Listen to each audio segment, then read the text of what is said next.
All right, so let's go on. So we had already finished this reaction.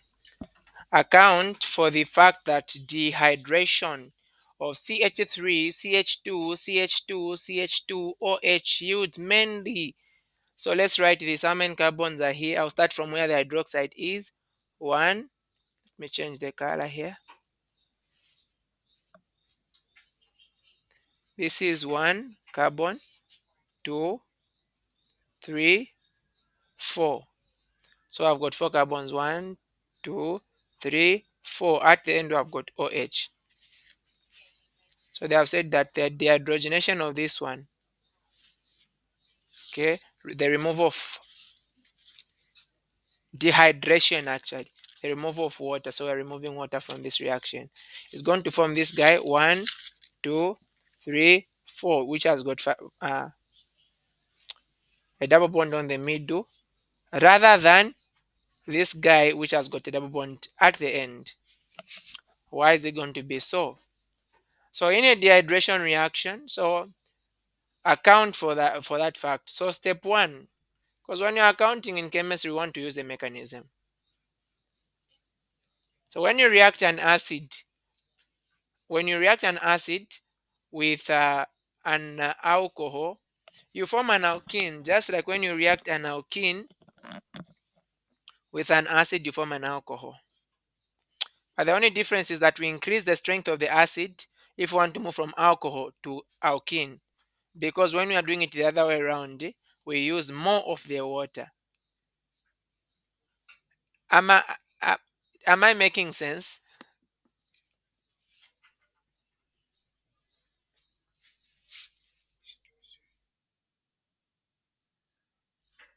Okay. So when you are converting a double bond to an alcohol, you use sulfuric acid, but it should be dilute, and a lot of water should be dilute. If you want to go the other way around, you need to increase the concentration of the sulfuric acid and use less water. So it should be concentrated sulfuric acid to go in the reverse reaction.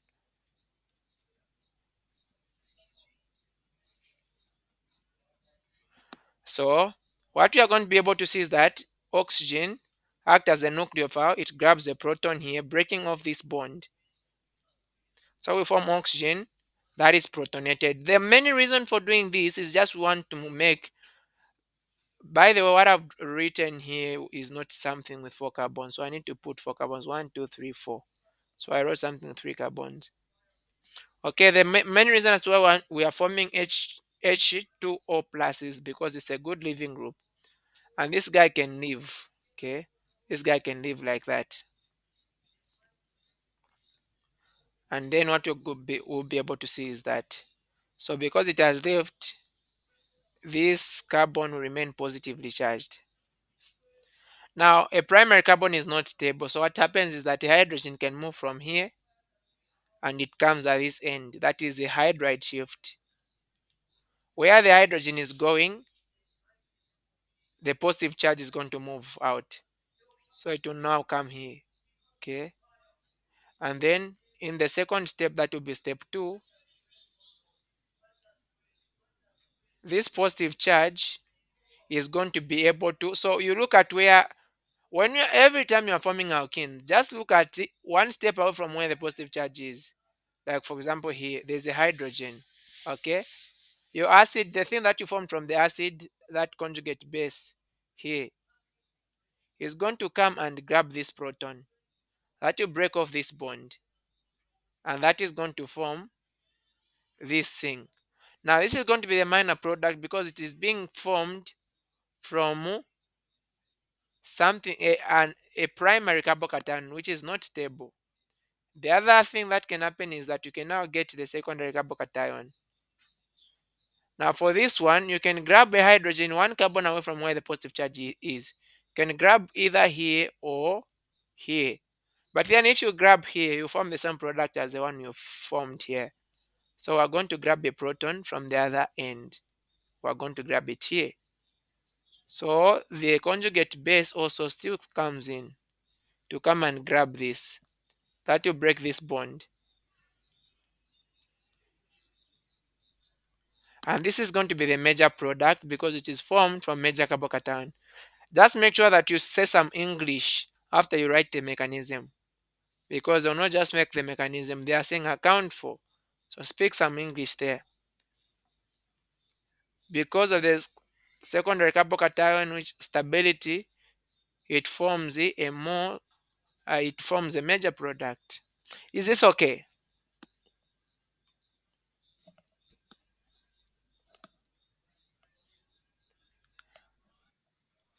Okay. Let's look at this one. Predict the product as major, minor.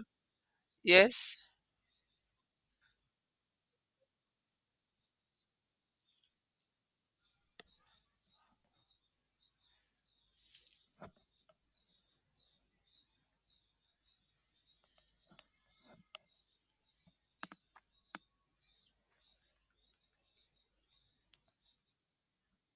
Okay. Predict the products as major, minor, or the only product. Start the mechanism as state the mechanism as E1, SN2, SN1, E2 for each product. So I'm starting with 3-chloropentane. 3-chloropentane. Okay. The structure is a pentane, it's like that. 5 carbons. One, two, three, four, 5. At version number 3, it has got a chlorine. Okay, so I can put a chlorine here.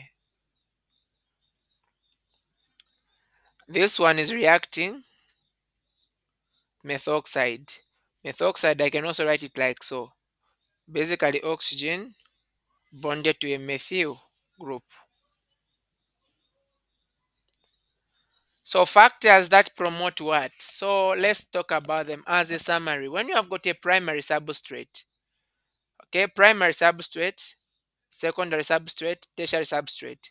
A primary substrate, when you are using a strong base that is unhindered, and then it is also at high temperature. Why am I writing 50? Supposed to say high temperature, I'm writing 50. So whatsoever high temperature, okay, you are using heat. How do you know that a substrate is unhindered? If it doesn't have a lot of ara groups. How do you know that it's strong? Mostly those which are strong are going to have more electronegative atoms to them. Okay. So if the substrate is primary and then all these conditions have been met, the reaction is going to go more by SN2. Major product will be by SN2. The minor product is going to be by E2. Now, if you use the same properties here, but then you use a secondary substrate, you are just going to reverse. The major product will be by E2, the minor will be by SN2. When you use a tertiary substrate do not form by SN2. Instead, the reaction will be more by either E1 or E2. It will happen a little by SN1. If you increase the temperature, high temperature promotes elimination reactions. So if you increase temperature, you will not even form anything by SN1. Now, so there will be a competition between E1 and E2. If you use something that is bulky, if you use a bulky base, a bulk nucleophile, that will all, go more by E1 because it's bulk for it to go and attack, to go and grab and like that. Okay, so take note of that. Is that okay? If you know that, it will be very easy. Is that good?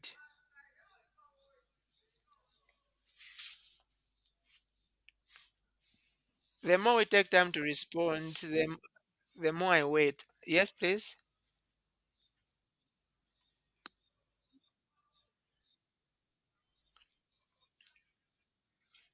Okay, for example, you can have a strong compound but it's bulky. Strong nucleophiles, I said, mostly are going to have more electronegative atoms like oxygen, like nitrogen, those guys. So let's say, for example, I've got this guy, oxygen, but it is attached to 4 other carbons. This is a tet butoxide. Tet butoxide is a very strong base. because of the oxygen there. So if you have something in this form, R can be anything. These are strong bases, but then it is hindered because it has got a lot of methyls. So that is an example that we can give. Is that okay, Doc? Okay. So now let's determine. This is a secondary substrate. The base is strong. We can see it is oxygen bonded to CH3 and it is unhindered. And then you can see this is high temperature. This reaction is going to go by what? What will be the major mechanism?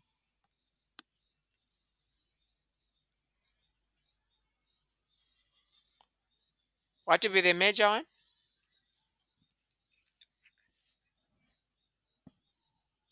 I shouldn't have written what I've written here. Even after writing, we can't speak. Okay, the others I'll keep them to myself since we don't want to. We want me to talk alone. So this reaction, ah, but it's better you speak. It will make a difference other than me talking alone.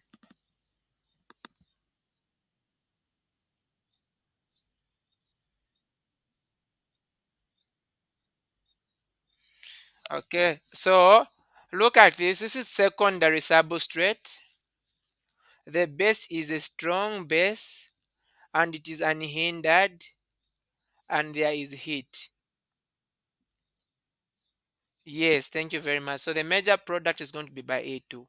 Okay, so we'll write something by A2. Now E2, remember every time I'm talking about elimination, you form double bonds.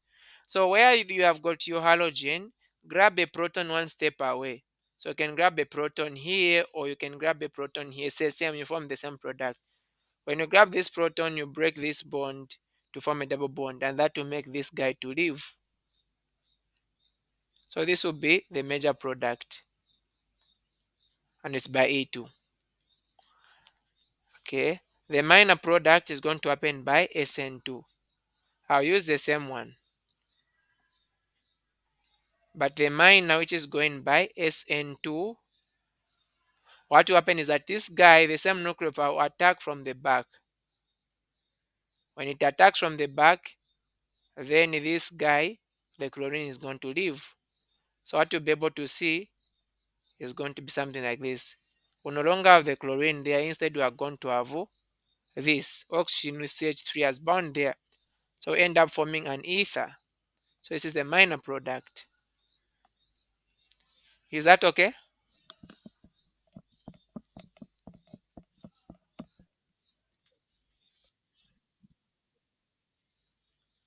Okay.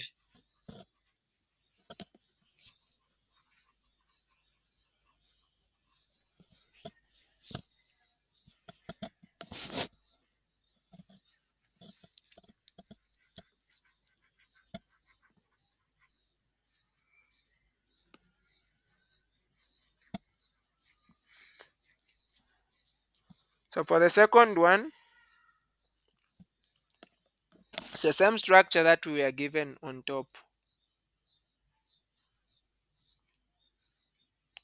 5 carbons. At position number 3, we still have the chlorine. But then we are using CH3COO. So this is, uh, how do I even write it? Okay, I've got a carbon double bond, oxygen like that.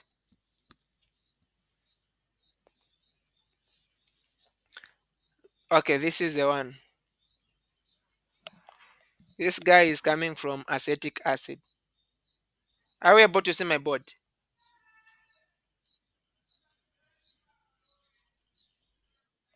Oh, okay. I thought it's not. Okay, you can see the conditions are basically the same. The only thing that we have changed, also the temperature is the same. We have only changed from methox side, now we are using this guy. Let's predict. What do you think will be the major product? Okay, so I want someone to tell me what we have as the uh, substrate. Is it primary, secondary, tertiary? The the the base also, if it is strong or weak, and then also the temperature. Comment also on the temperature, and then also comment if it's bulk or not. Anyone to comment on that?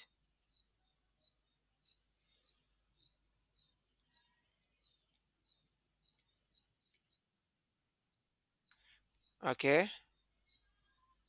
Uh-huh.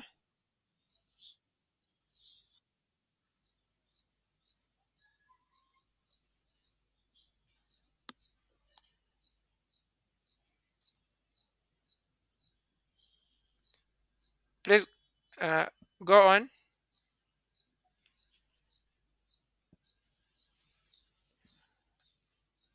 Am I the only one who can't hear, or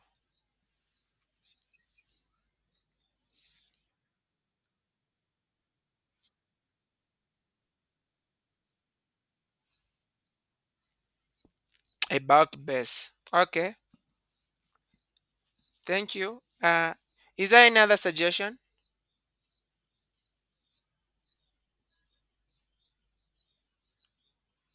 Any other suggestion?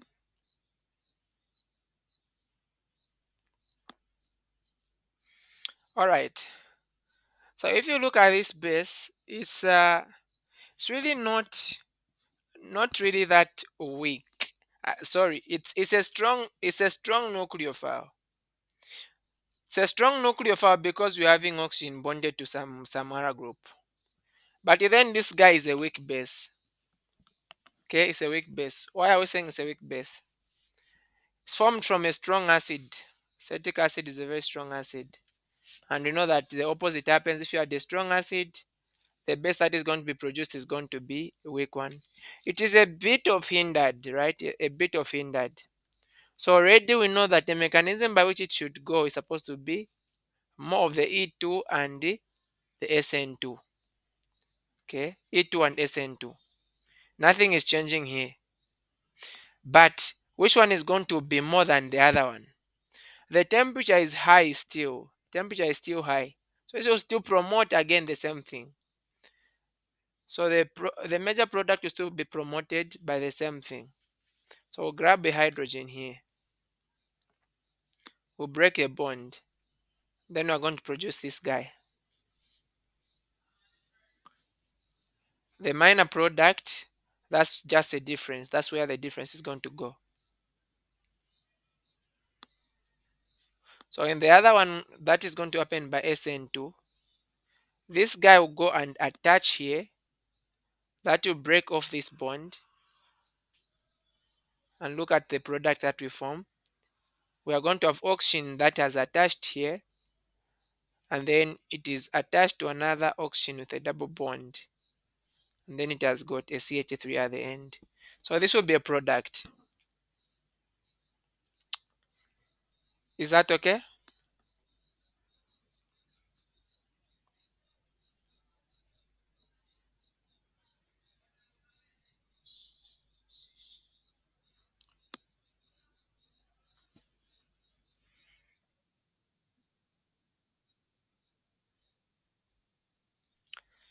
It's a weak base, but it's a strong nucleophile.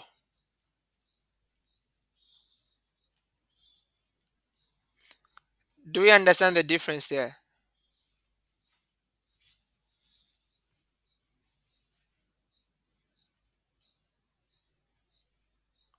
Should I repeat, or it's clear we proceed? Pardon?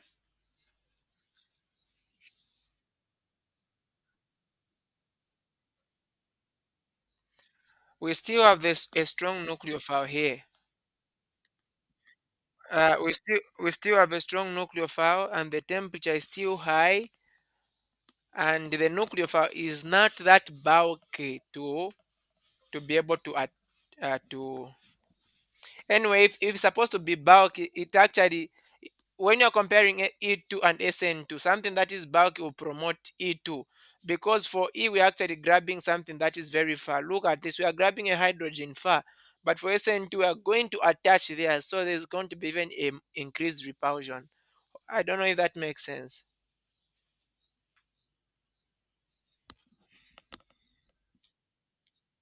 Okay.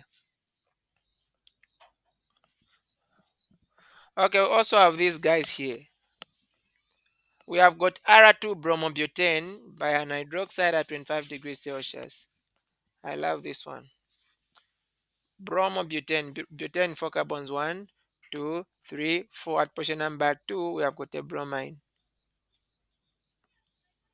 Okay, and then now this is supposed to be R, meaning that we need to consider configuration. So already I know that my bromine is going to be the first group. This group here will be the second. So will be the third. Okay, a hydrogen is going to be the fourth group. So I'm counting from 1 to 2 to 3. This configuration is giving me R. So meaning that the bromine should be on a wedge. If I put it on a dash, it means that that will be the S configuration. So if you can't write this structure, it will be very bad because you'll not be able to get the right thing. Is that okay? Or should I repeat? Have we understood? Okay. Now I want someone to comment on the properties that we are using to determine what kind of mechanism we are going to have. Anyone?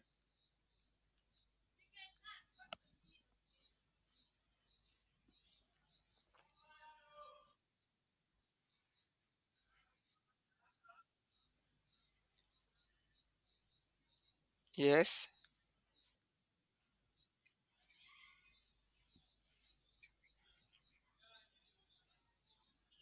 Yes, Doc.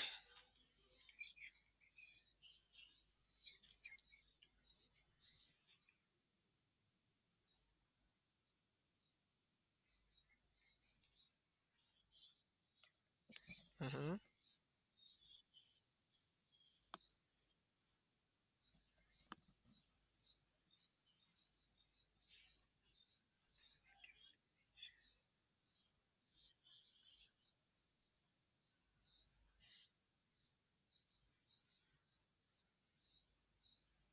SN2. Okay.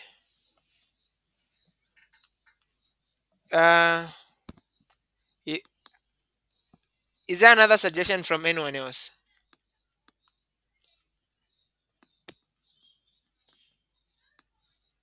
Is there another suggestion?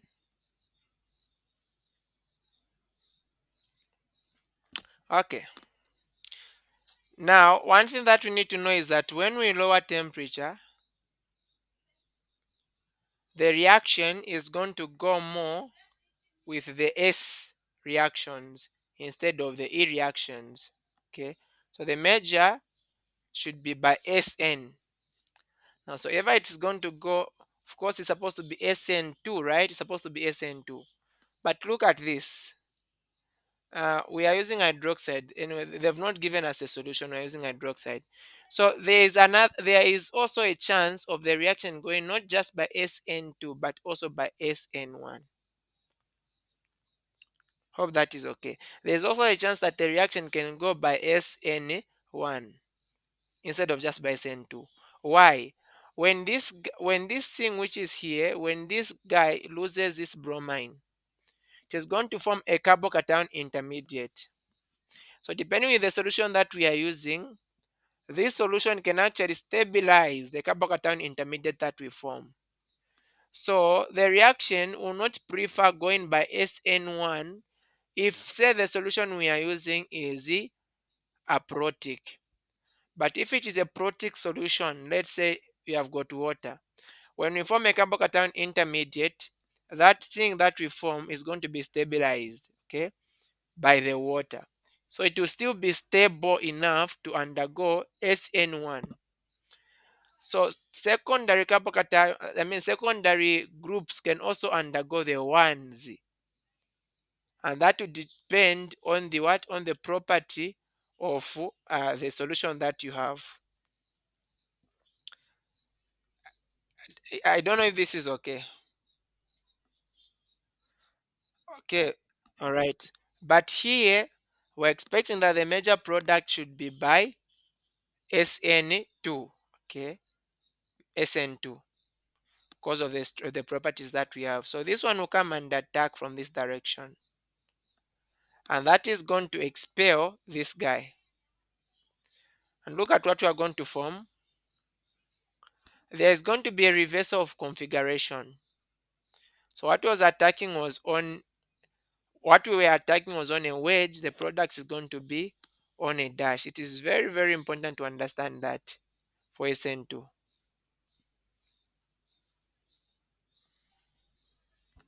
We can also form an alkene in this mechanism.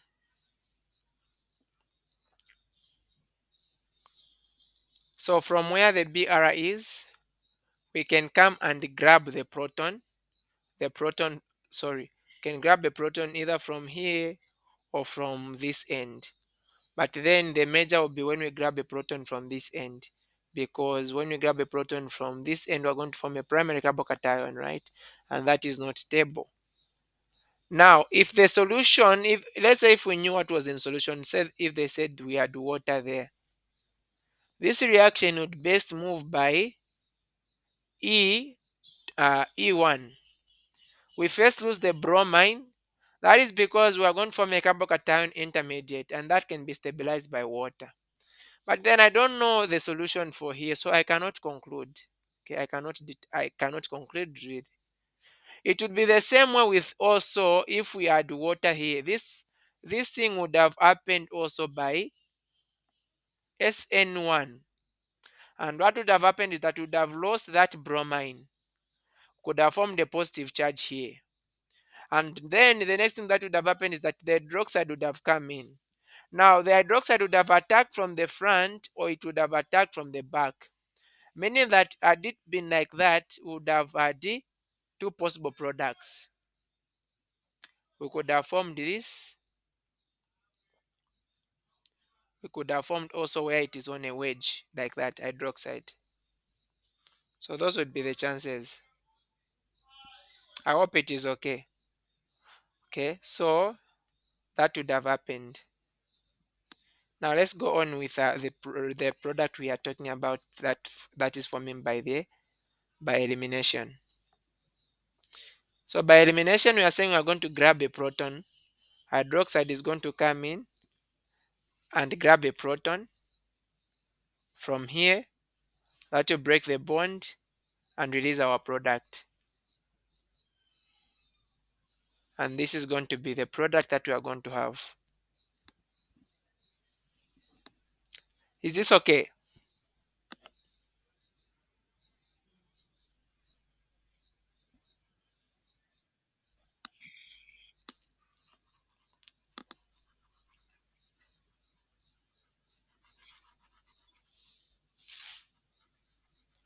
Then for the last one, for this one, hope is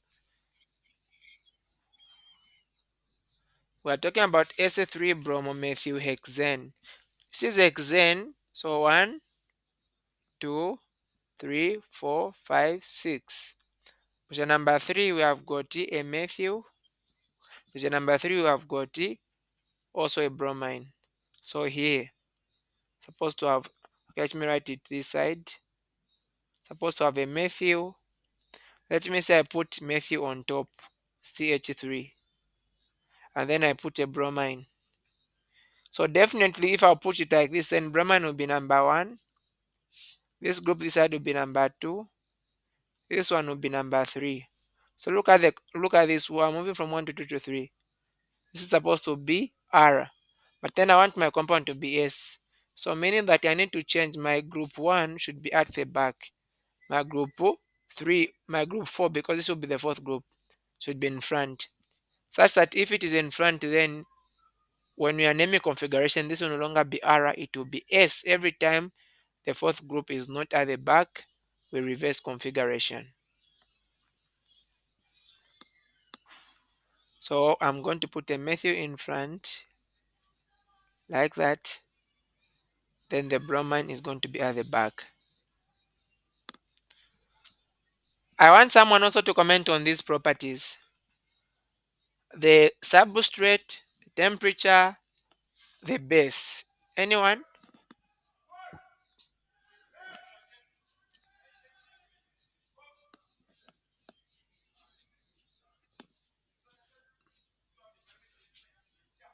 Anyone?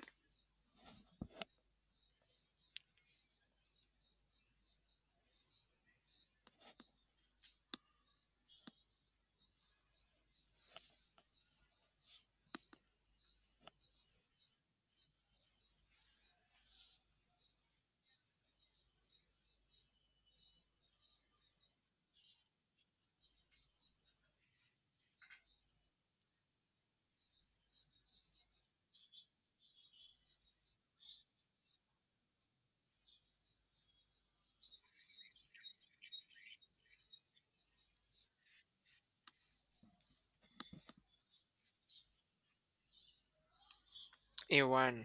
Okay. Okay. Thank you very much. Is there any other suggestion?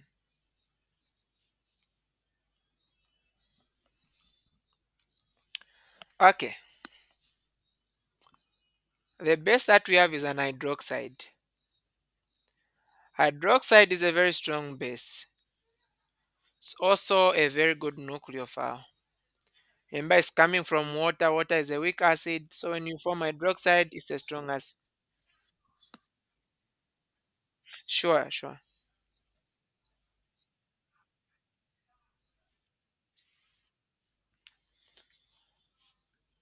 Okay. This is methanol. The compound down is methanol. So I also was saying water. So this is not. So supposed to have methanol. Okay, methanol there.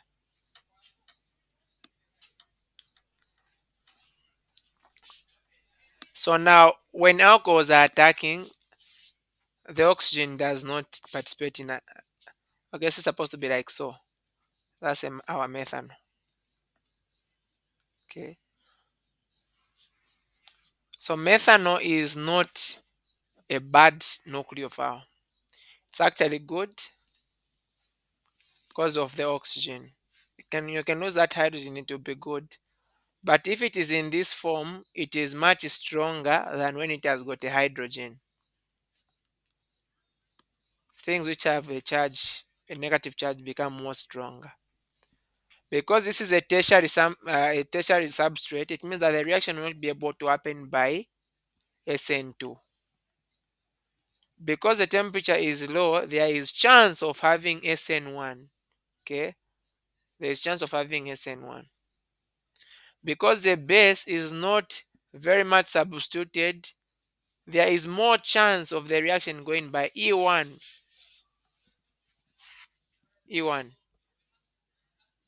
So when this thing first leaves, and then we'll be able to go and grab a proton. So does that mean that if it is more bulky, then it will happen? Actually, when it is very much bulky, it was supposed to happen more by E1 because you are grabbing after this group has already left. But generally, what we are saying is this: when you have got something that is tertiary, there's going to be a competition between E1 and the SN1. If the temperature was high, the SN1 wouldn't be there. So SN1 is like a very, very, very, very minor product. But these guys like going by one. The reason for that is because they form stable carbocations. So the bromine will be able to leave. The product that you are going to have will be this. Now, if the bromine leaves, you don't show configuration because this carbon will now be only bonded to three things. Okay, for three things you don't have chilarity there. So this guy can go by E1. So by E1, the major product will grab a hydrogen from this end. Okay, instead of grabbing a hydrogen from here, you always grab a hydrogen better from the group that is more substituted. So it will be grabbed, the bond here breaks like that, and would have formed our double bond. So I've got a methyl at this point. We have our double bond. This will be the major product. We can have again a minor product that is going to come when we put the double bond at the other position. One, two, three, four, five. So I'm writing five carbons. We're supposed to have six. One, two, three, four, five, six. There's a methyl here. So I could have also put the double bond. Okay, I could have also grabbed the hydrogen here. So I wasn't seeing, I forgot that, so I thought that was primary. So you can also grab this hydrogen. The bond will still break and then form a double bond here. So these two guys are equally stable. So these are the major products. Minor product will come now by SN1. So the same thing that we add there, There's a methyl here, the positive charge. Now our alcohol can come in OH and then it's bonded to CH3. This guy can come in and attack here. But then when it attacks, there are two possibilities. It can attack from the front or it can attack from the behind. So I've got a methyl here. So I'll maintain the methyl on a wedge. So meaning that your group can come here. Remember it has hydrogen and the CH3. This will be positively charged. In the second reaction, water can come in and grab this proton, breaking this bond. Now you might ask, where is water coming from? All reactions happen in water. So that is how we're going to end up forming our ether. Another possible ether that we can form is we have got this, but then the alcohol will come and attack from the front. So what will happen is that it is going to be on a wedge or bonded to CH3. Remember, first it is going to be all bonded to CH3 and hydrogen. We'll grab the hydrogen. And then now the methyl is going to be at the back. So these will be the minor products. Is this okay?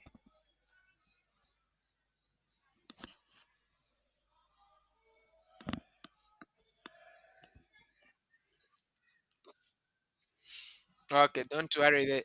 You go through it and understand. But if you go through you don't understand, I'm here and we are here. Okay, so let's look at this one. We have got a Br. We have got that. Look at what we are using: sodium bonded to OCH3. Now this is a very strong nucleophile. Okay, a very strong nucleophile, OCH3, like that. It was more the same with the previous one. It's just that we were using the same our solution as a nucleophile. So this one will more happen by the one. So the bromine will first leave. We'll form our carbocation.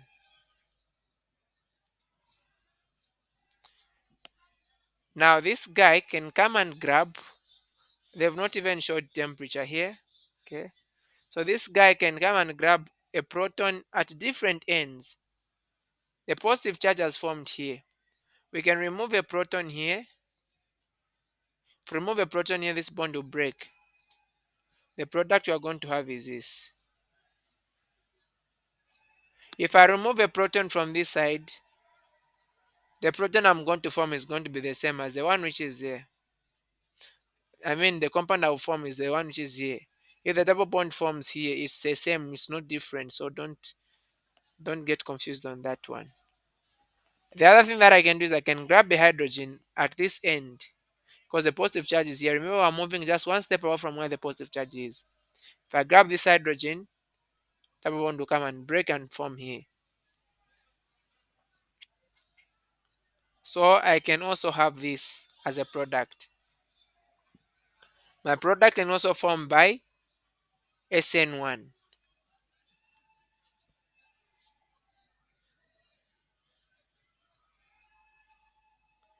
But by SN1, we'll simply go and attach where the positive charge is. We can either attack from the front or from the back. If we attack from the front, if we want to show stereochemistry, methyl is going to be like that. Then your incoming group is going to be like so. If you attack from the other side that you didn't attack in the first step, your methyl might be like that, and then your other group is going to be like so. So these will be your possible products. Question is, which one is going to be the major product? Major is always by E. Okay, so this will be by E1, major products. The minor is going to be down here. Is this okay?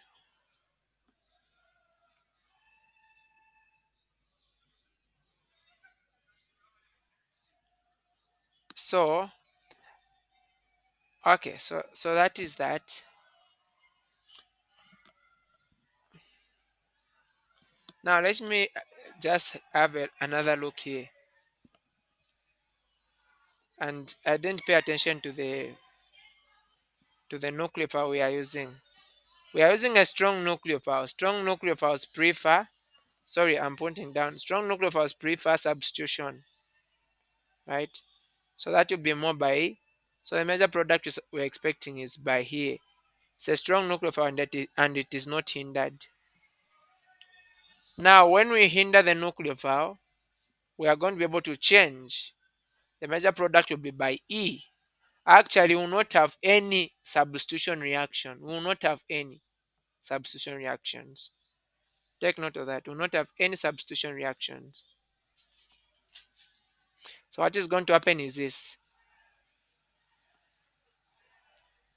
The bromine in the first step is going to leave.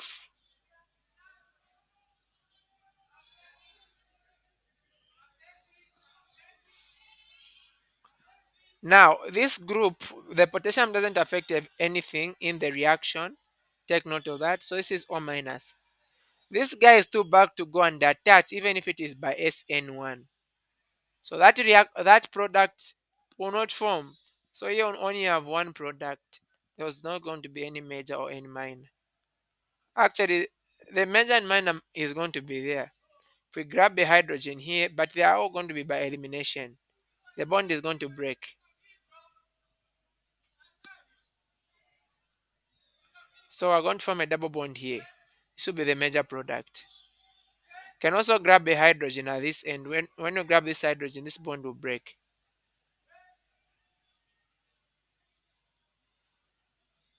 Okay. And that is going to be a double bond here. That will be a minor. So both the major and minor products are coming by the same mechanism. So there is no any substitution here because of the bulkness of the base and the bulkness of the substrate. Please, you are free to ask if there's something wrong at any point.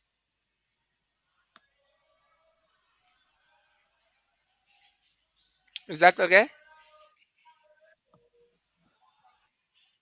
Yes, please, Doc.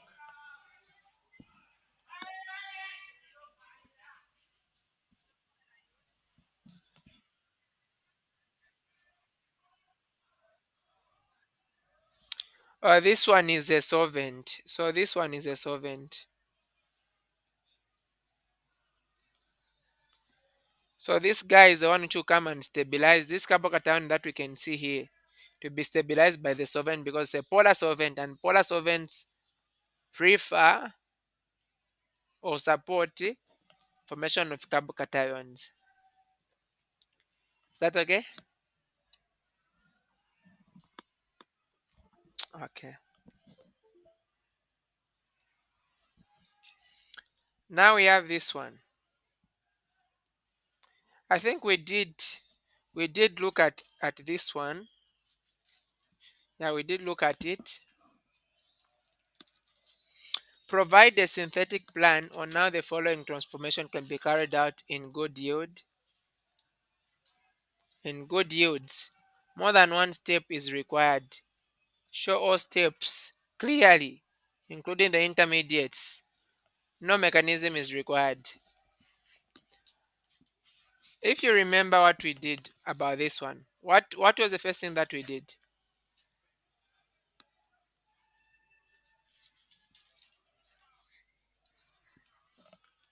What did we do?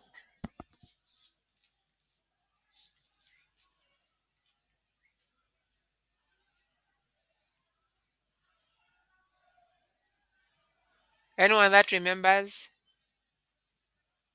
So the first thing involves the removal of the bromines. How do you remove the bromines? Hmm. Are we revising after we? Okay, I'm just Do we have anyone who attended the class when we did this? So that I know, so that I don't blame innocent people. Anyone who attended?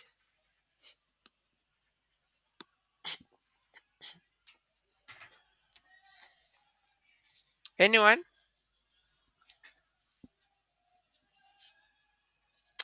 Okay, in the first reaction, you are going to use the zinc.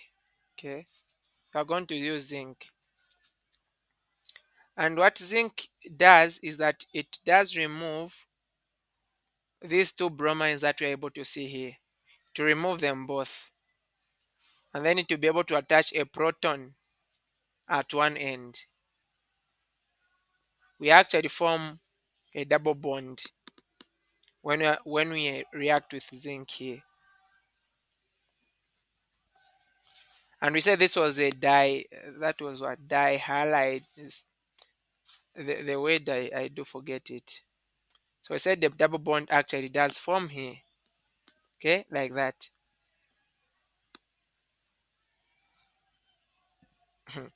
Let people are too quiet.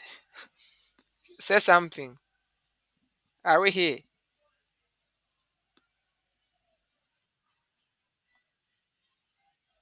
Okay. So when we form the double bond, is that a hand?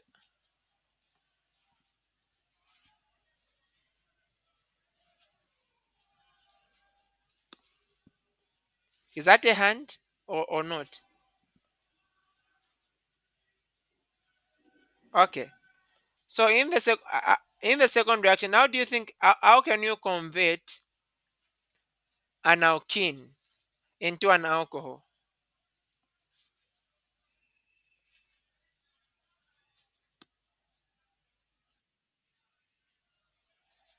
by reacting with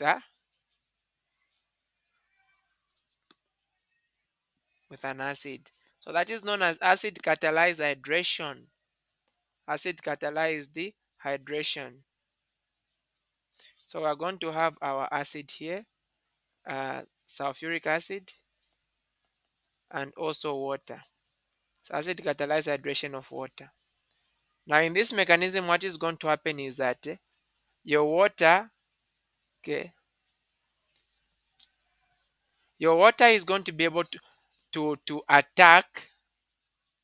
This thing has got a positive charge there. Now, before the water even attacks, before the water attacks, we are supposed to form first a carbocation intermediate.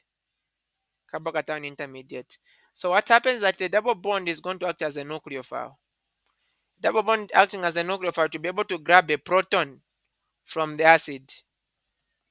When we get that proton, the next thing that happens is we are going to remember.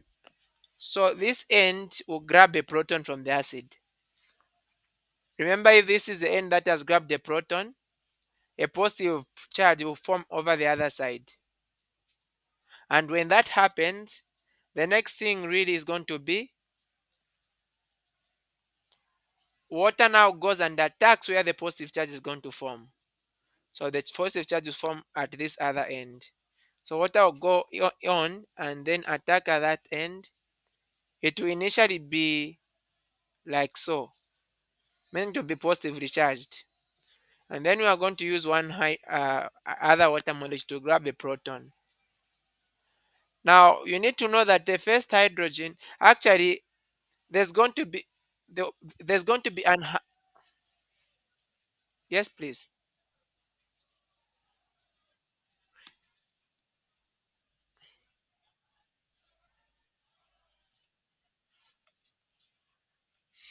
That is very important. Thank you very much for that.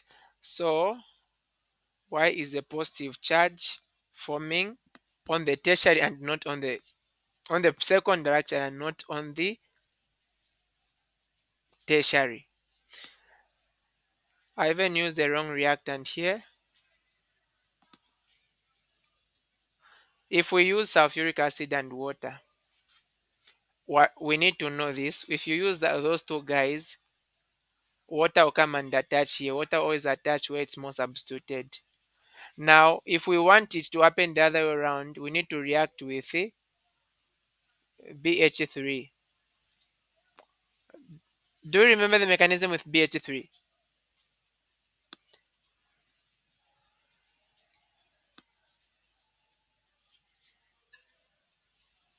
Okay. I just want someone to describe just a bit, not going into details. What happens when you're reacting an alkene with BH3? So I've discarded using water because the OH will not come and attach here. It will go and attach at the other point.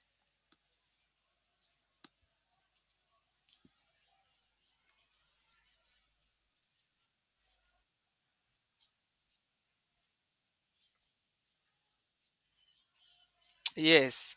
Okay. So what you are going to use is BH3 with like an hydroxide, and this is going to happen also in the presence of like sulfuric acid. So the hydrogen acts as an hydride. So from BH3 we are going to have a hydrogen.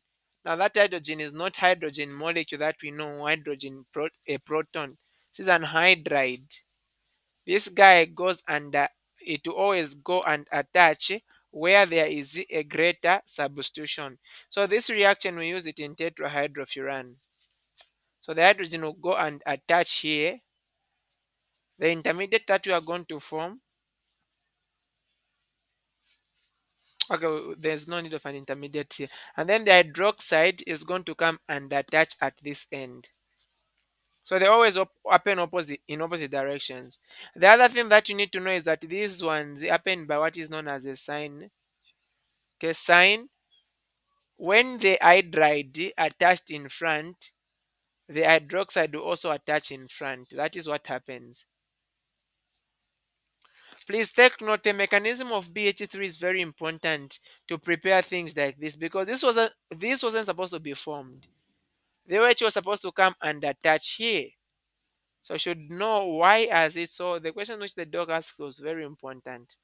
So that is what happens for you to be able to form the product that you have. Is that okay?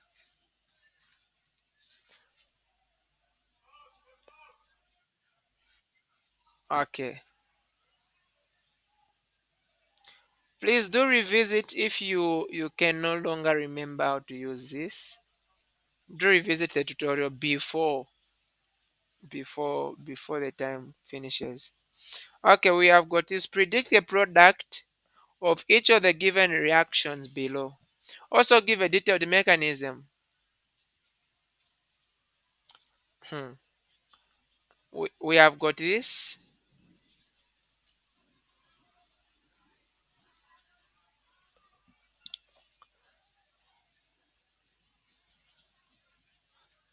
The first reactant here is mercuric acetate in tetrahydrofuran. We can already see the reactant, so I'll not write them. We'll just go direct into the mechanism. Anyone to help us? We really talked about this mechanism. We really talked about this mechanism. What happens in this mechanism? Anyone who can remember?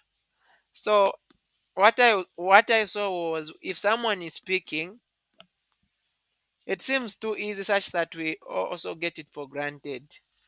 But we don't even go through it and we end up forgetting. So that's not good. Anyone who can remember what happens in this mechanism?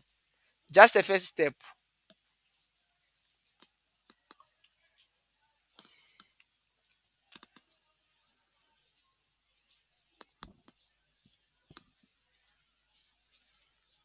We can't.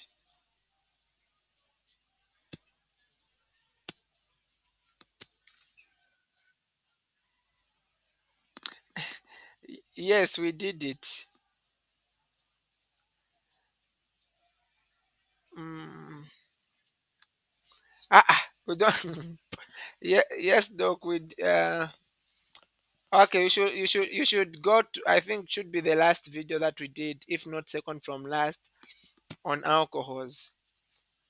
Do we remember oxymaturation, dematuration?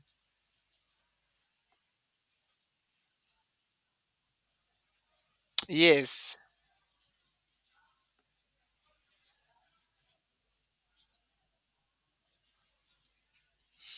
Okay.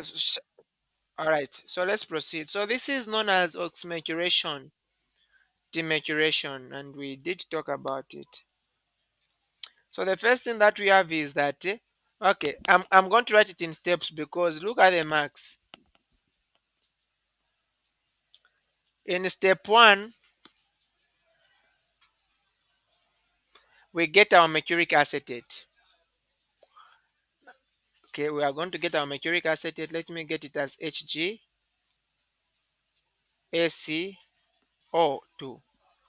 We had to explain to say that for this mercuric acetate, one acetate is going to go. We remain with the one acetate bond to the mercury. So it remains like so. And then we are going to have the acetate.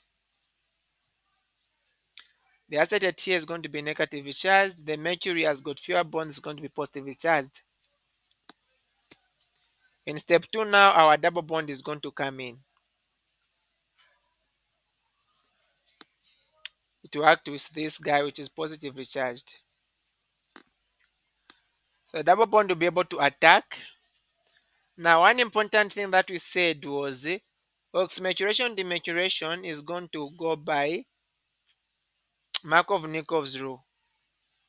This bigger group will attach at the less substituted compound, but hydroxide, because in these reactions we are actually forming, we'll be able to form alcohols. So the hydroxide is going to attach on the more substituted carbon. So that's why this group attaches on the less substituted carbon. But then as this one is attacking, it also a bit attacks back. So the intermediate that you are going to form is going to be like this. This thing is attaching at the end, mercuric acetate. So there will be an attraction that will form because there's going to be a positive charge here because we are breaking the bond, right? We are breaking that bond as we are forming, as this HAC is attaching. So because of that positive charge, there's a bit of attraction there. But I'll not show the charge there because it will remain as a partial charge because of this small bond that is forming. And then in the next reaction now, your water is going to come in. That will be step 3.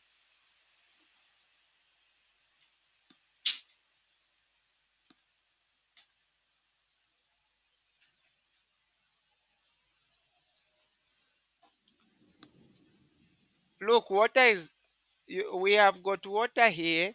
We also have water on top there. So that water is now going to come in. Okay. Just the water that is on top there is going to come in. Now water always attach or attack where there is more substitution. So it will come and attack here. And that will break fully this bond which was formed partially at this point.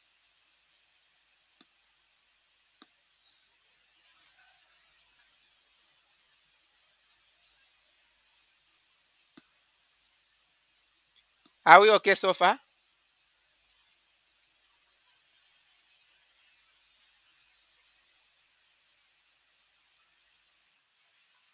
Okay. Now in the next step, we don't want to have that oxygen. That is the one to make the compound neutral. So we're going to use another water molecule to come and remove this proton.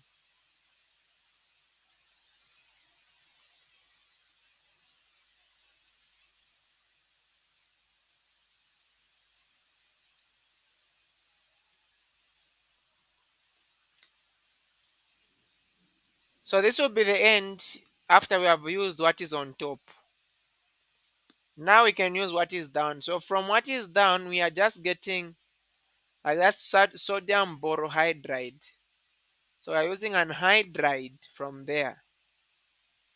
This hydride comes by SN2, attacks here. It displaces this group. So the final product will be like this. This will be our product.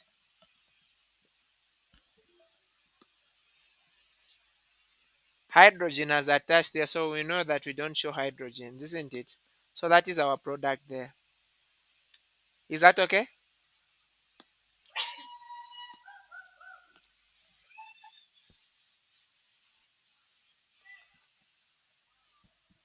Okay, so Water comes in, grabs a proton, we form our hydroxide. Now it's time to remove this mercuric acetate.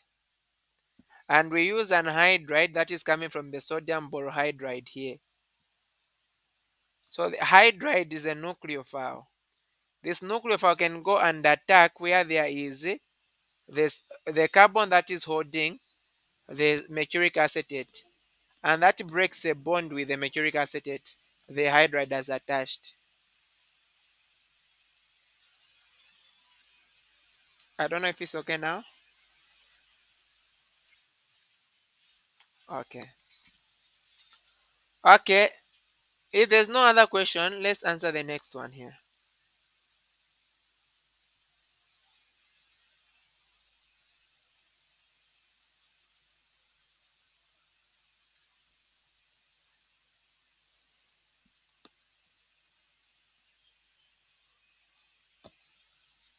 Now, here we are reacting water with, alcohol with PCC.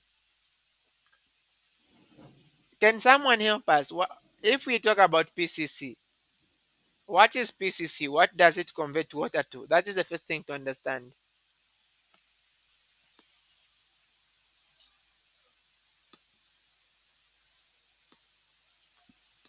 Anyone?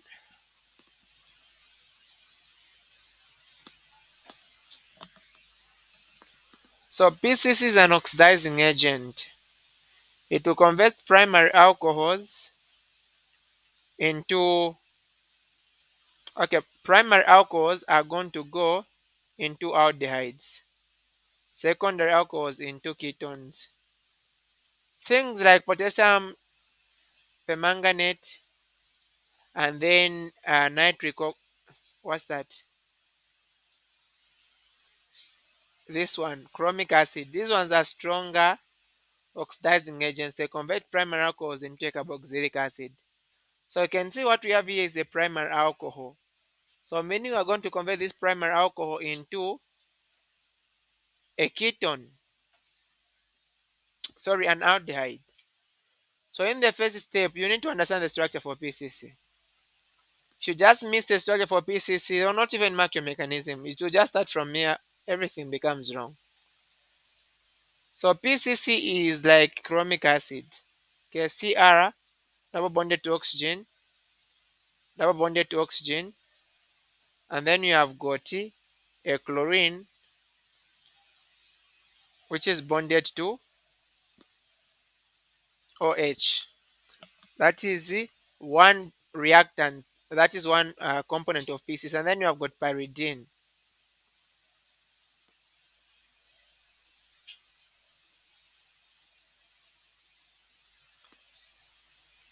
So this is our PCC. Please don't forget, it has two bonds, double bonds with oxygen.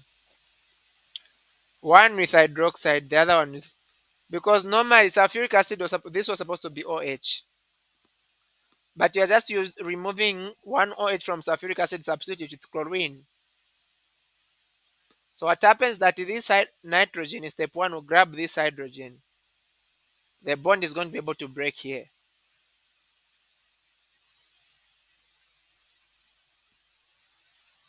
And then now I've got oxygen that is negatively charged. Are we okay? We are good. We are going together.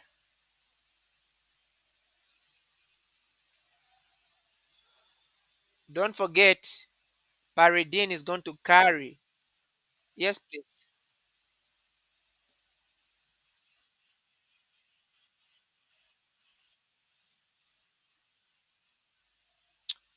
Yes, this is PCC is actually pyridium chlorochromate. So even from the name, you can see there is the pyridine there. Okay. So okay. So this is dimethyl chloride. It's a dimethyl chloride there. Okay, sure. So the next thing that will come in now, our alcohol is going to come in. The alcohol is going to act as a nucleophile. Oxygen will come and attack the CR here. When it attacks the CR, one bond is going to break off. Okay, that is what happens. So this guy will basically come and attach here. I've got CR. This becomes a single bond. And then we also have a double bond with oxygen. Don't forget that. We also have a chlorine. We also have another single bond with oxygen.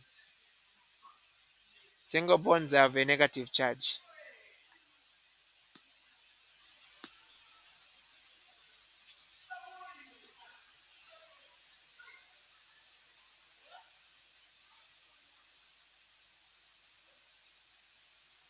Now in the next step, what happens is that the double bond is going to come back. One double bond will be able to come back.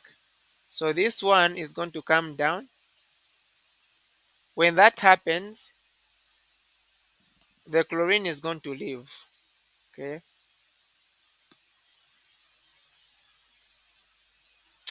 Sorry, this one is going to be positively charged here. Oxygen bonded to three things is positively charged.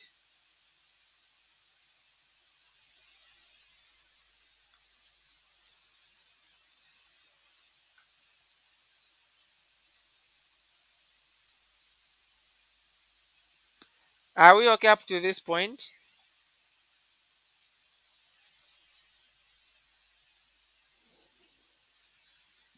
Are we okay? So the next thing that will happen is that the proton here will be grabbed by this one oxygen. Now this should be this should come early. We need first to grab the proton. So one oxygen grabs the proton, this bond breaks. So when you are writing, that should come early. I forgot that. Before the chlorine can leave, that should come early. So we have now a double bond with oxygen. Let me put double bond with oxygen here, and then we have got OH here. Remember, we had lost our chlorine at one step.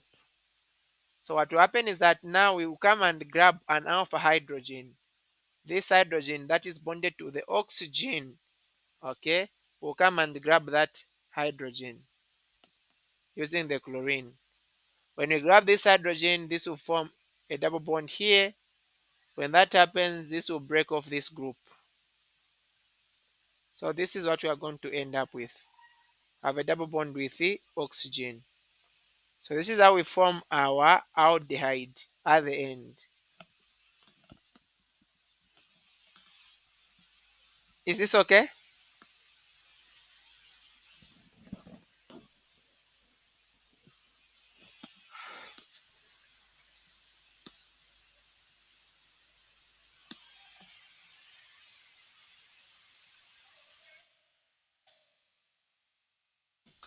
Write the structure of the alkenes that would yield the following carbonyl compounds when treated with ozone and with dimethyl sulfide. So basically what you do is just write this for the first one, write it like so. And also this other one, write the like so. You have got this methyl here, you have got the other one here, but then it's bonded like so. I'm removing the oxygens there, and then just connect there. So just connect it like that. So this is the compound that we have to break down. For this other one also, just try to round it. Look at how many carbons it has. 1, 2, 3, 4, 5, 6, and 7. So where there's the oxygen at 6, remove the oxygen. At 1, remove the oxygen. So 1 and 6 are supposed to attach. So there's a double bond between 1 and 6. So let's say this is a double bond. This is 1. This is the 6. The only way there can be a double bond between 1 and 6 is if these guys are in a ring. So 1 and 6 should be 2. It should be 3. It should be 4. It should be 5. And that should be 6. And then at position number 6, remember also have a Matthew at this end. So it should be a Matthew here. So this is the thing that we had to break down.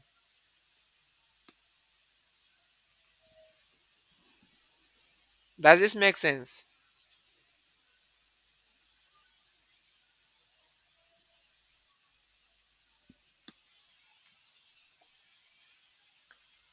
Give a simple test to distinguish between the following compounds: N-butano and 2-butano.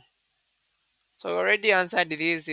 These are just from the tutorial sheet. N-butano is this one, two, three, four, five, six. Then you have got OH at the end. This is N. Now T-butano, this is tet butano. Okay.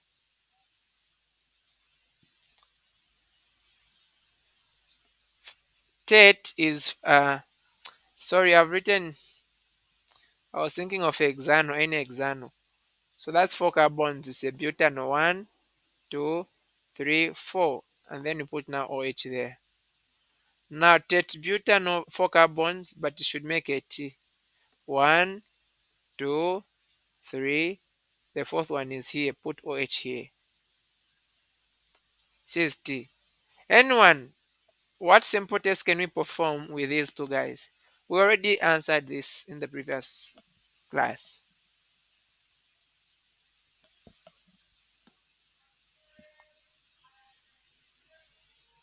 Anyone?